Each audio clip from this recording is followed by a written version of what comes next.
मान ब्रह्म रुद्र शरणागत गाय न उबर प्राण। राम जी ने कहा सुग्रीव मैं एक बाण से बाली का वध कर दूंगा, अगर वो ब्रह्मा विष्णु शंकर की शरण में भी गया तो उसके प्राण नहीं बचेगा। इसका मतलब क्या हुआ? भगवान सुग्रीव को सहायता देने का आश्वासन दे। देखिए दो शब्द है, निष्काम और सकाम। सकाम का मतलब समझते हैं, हम सारे लोग सकाम भक्त हैं।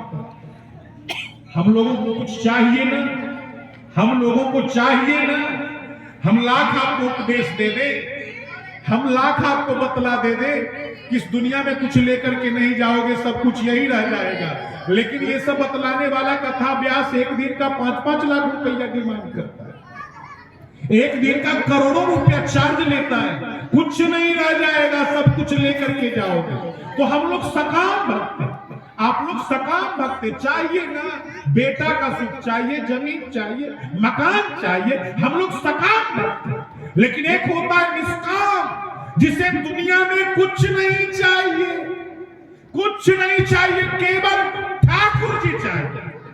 तो सुग्रीव सकाम भक्त है, इसीलिए उन्होंने कहा मैं तेरी सहायता करूंगा। उसे क्या चाहिए था?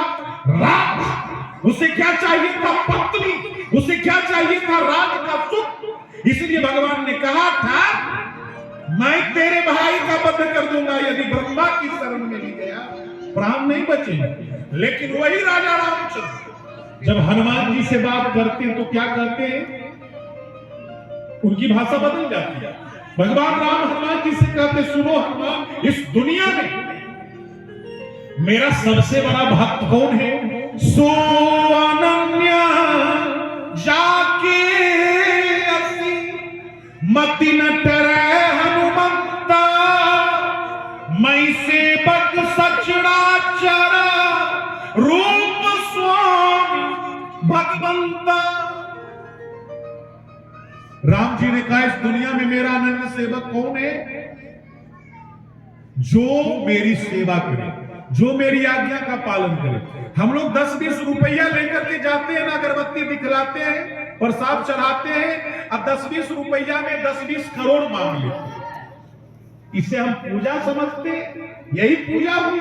अरे ये तो एक पूजा की प्रक्रिया है, शुरुआत है, ये पूजा नहीं है। पूजा तो तब होगी जब मैं दुनिया में सबों में ठाकुर जी का दर्शन करूंगा, परमात्मा का दर्शन करूंगा। तो भगवान ने कहा इस दुनिया में मेरा अनन्य सेवक वही है जो अपने आप को मेरा सेवक है, जो मेरी आज्ञा का पालन करे।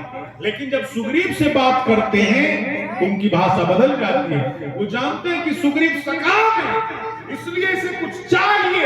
इसलिए भगवान ने कहा तुम्हें किसी चीज की जरूरत हो तो मुझे बोल दे। लेकिन सुग्रीव भी बड़ा ज्ञानी जी सा बात करता। सुग्रीव ने क्या कहा जानते हैं? सुग्रीव ने कहा महाराज मुझे ज्ञान हो गया। सुग्रीव ने क्या कहा? नाथ कृपा मानो, नाथ कृपा मन भयं अलोला। अलोला का मतलब समझते हैं? मेरे जीवन में शांति आ गया। मेरे जीवन में ये 3 दिन का आयोजन क्यों हो रहा है? ताकि हम लोगों के जीवन में शांति आए, हम लोगों का जीवन सफल हो जाए, यही इस आयोजन का लक्ष्य है। तो सुग्रीव ने कहा महाराज नाथ कृपा भयं अलोला, मेरे जीवन में शांति आ गई है। इसका मतलब क्या हुआ? सुग्रीव ने कहा मेरे जीवन की चंचलता समाप्त हो। इसका मतलब क्या हुआ? अरे जो दावा गीता में भगवान वासुदेव कृष्ण के सामने अर्जुन ने नहीं किया, वही दावा। यह मन बड़ा ही चंचल है, ये मन बड़ा ही चंचल है। एक युवक का विवाह हुआ, पत्नी को लेकर वो लौट रहा था, रास्ते में रात हो गई, ससुराल पहुंचा नहीं, घर पहुंचा तो घर पहुंचा नहीं तो सोचा कि रास्ते में एक बाजार से गुजर रहा था, नौशेरा जैसा बाजार था। तो सोचा कि अब रात में भी बहुत दूर जाना, यही ठहर जाते। एक होटल में जाकर के ठहर गया। तो होटल में जाकर के ठहर गया तो और सारे लोग ठहरे हुए थे और शादी का पाला भी। तो दोनों पति पत्नी जब अपने बिस्तर पर गए ना, तो कहा गया है ना, ख्वाबों की सजी थी महफिल, लेकिन ये हसरत मिलान हो गई। तो न जाने कितना उमंग था दोनों के बीच में। तो जब अपने अपने बिस्तर पर रात्रि में सो गए ना दोनों पति पत्नी, तो युवक कहता है अपनी पत्नी से, मैं अपने बेटे को वकील बनाऊंगा। तो पत्नी कहती है, जी नहीं, वकील को जिंदगी भर झूठ बोलना पड़ता, इसलिए मैं अपने बेटे को डॉक्टर बनाऊंगी। तो पति को तो ये दावा रहता कि मैं पति हूं, मेरा बात चलना चाहिए। उस जमाने में ऐसा होता था। अब तो पत्नी का बात चलता है, पति बेचारा मुंह ठोकता है। तो अब तो पति का चलता नहीं, आप लोग समझते हैं ना।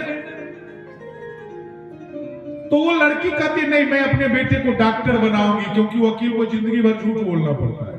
तो वो लड़का कहता नहीं, मैं अपने बेटे को वकील ही बनाऊंगा। पत्नी कहती नहीं, मैं अपने बेटे को डॉक्टर ही बनाऊंगा। दोनों में विवाद छिड़ गया। तो पति ने एक चाटा मारा पत्नी, पत्नी रोने लगी फूट फूट कर। तो होटल में तो और सारे यात्री थे, सब पढ़े लिखे लोग थे।